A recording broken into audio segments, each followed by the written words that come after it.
warm welcome to all the viewers. Today's session of Tourism and Hospitality Research, we will be talking about something which is going to be quite useful for all the researchers. Whether you are a beginner or an expert, this video tutorial will help you recap all the important concepts which we adhere to while we start with the analysis in SPSS. In my previous video, I showed you how to enter the data into SPSS. After entering the data into SPSS, the first step is to screen the data. That is, to check the maximum and minimum values which are there in our responses. For an instance, if you have given a questionnaire where the respondents had the choice of marking the answers on a Likert scale from 1 to 5, 1 standing for strongly disagree, 3 for neutral and 5 for strongly agree. So this means that the maximum value in those answers has to be 5 and the minimum value has to be 1. It cannot be more than 5 or lesser than 1. So how do we check that in SPSS? We check it through the frequencies. The frequency analysis gives us an estimate on what is the maximum and the minimum value on a particular response variable. That is the observed variable. The second is scanning the missing values.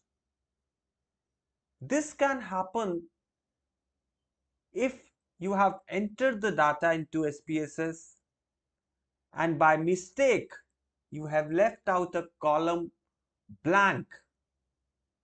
So that will create a missing space and we cannot go ahead with the analysis unless the data sheet is complete within itself.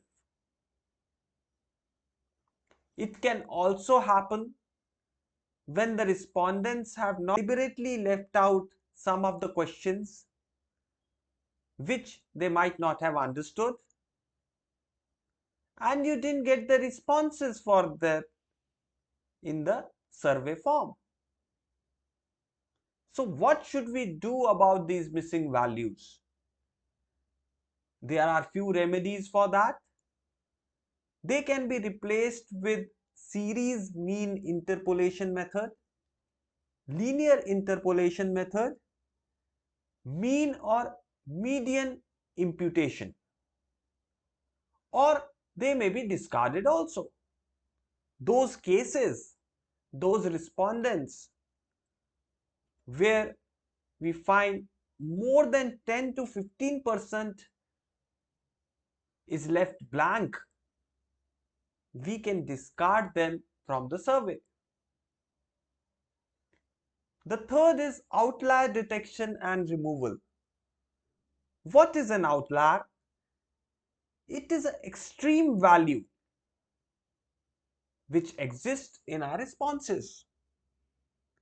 An outlier can be univariate when we are talking in terms of just one variable of our study, and outliers can be detected on a multivariate level also. When we are detecting the outliers, the extreme exceptional values for all the variables which are there in our study. Usually we imply multivariate outliers detection while we do multiple regression or complex data analysis like structural equation modeling. How to detect the outlier? For univariate, we can check out the box plot, scatter plot, z-score, which is the distance of data point from the mean value, and this z-score has to lie within the limits of minus 3.29 to plus 3.29. Any score which exceeds plus 3.29 or exceeds minus 3.29 on the negative scale will be deemed to be an outlier. For multivariate outlier detection, we have Mahalanobis distance. We can also use Cook's distance, where the threshold is 1. The values below 1 are acceptable, or as given by Hardin and Hilbe in 2007, 4 divided by the number of respondents. The fourth is unengaged response.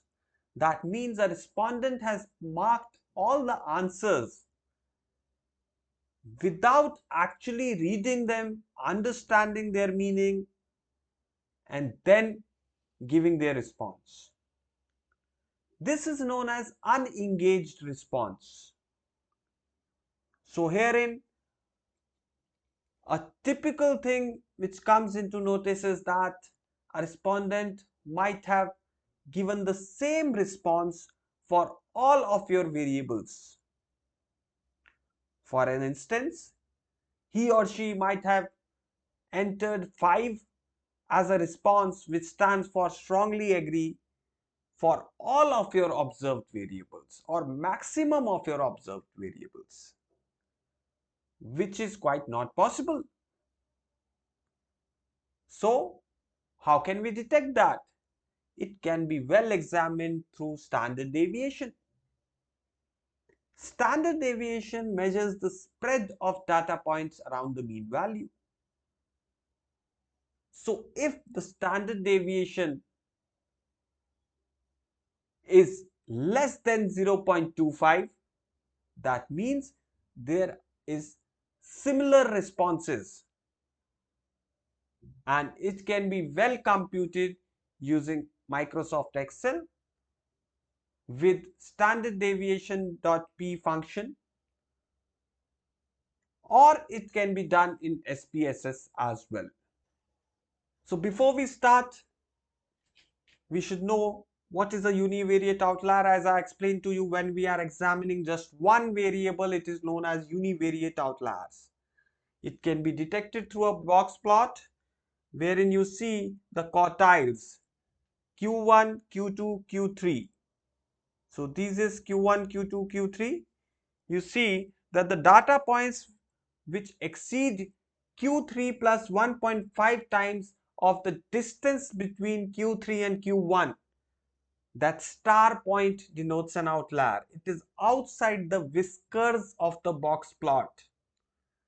And data points which are lesser than Q1 minus 1.5 times the distance between Q3 to Q1, again they are outliers.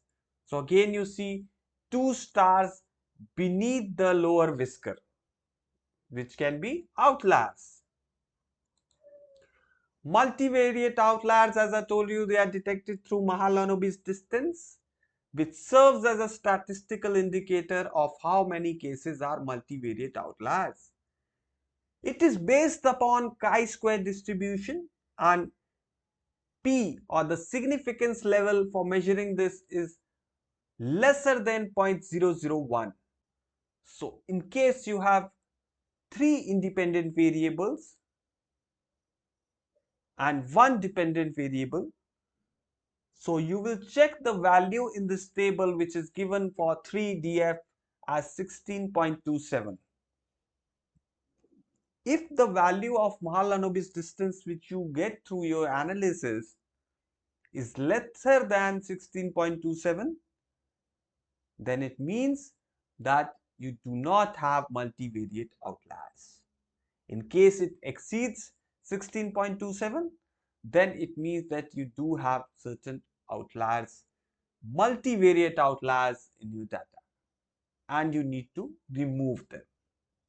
These are some of the useful resources to understand the concept, and they will also provide you with certain references which you have to quote in while you use these parameters, these measures, these indexes in your research.